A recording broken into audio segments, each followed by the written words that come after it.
మైనది.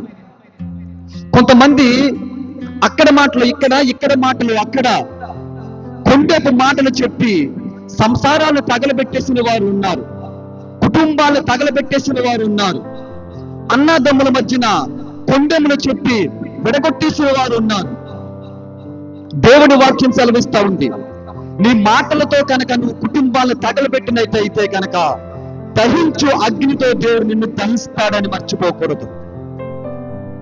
దేవుడు దహించు అగ్ని అయి ఉన్నాడు. నాలుక ఎలాంటిదంట? తగలబెట్టేసేది. ఎలాంటిది? తగలబెట్టేసేది. ఈరోజు మనం అవునంటే అవును, కాదంటే కాదు. ఎక్కడ మాటలు అక్కడే వదిలేయాలి.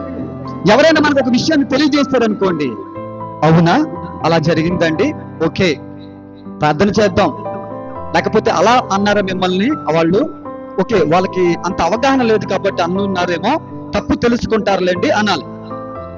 కానీ ఏం చేస్తారంటే ఇక్కడ మాటలు వినేసి అక్కడికి వెళ్ళి చెప్తారు, అక్కడ మాటలు వినేసి ఇక్కడ చెప్తారు. ఇద్దరి మధ్య ఏం చేస్తారంటే చిచ్చు పెడుతున్నారు. ఏం పెడుతున్నారు?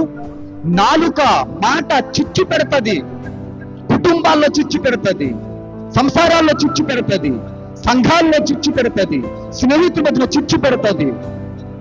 ఈ రోజు ఇక్కడ ఉన్న యవనస్తులందరూ కూడా మీ మాట దేవుని మాట వలె ఉండవలను. దేవునికి స్తోత్రం. అక్కడ మాటలు ఇక్కడ, ఇక్కడ మాటలు అక్కడ చెప్పి మనం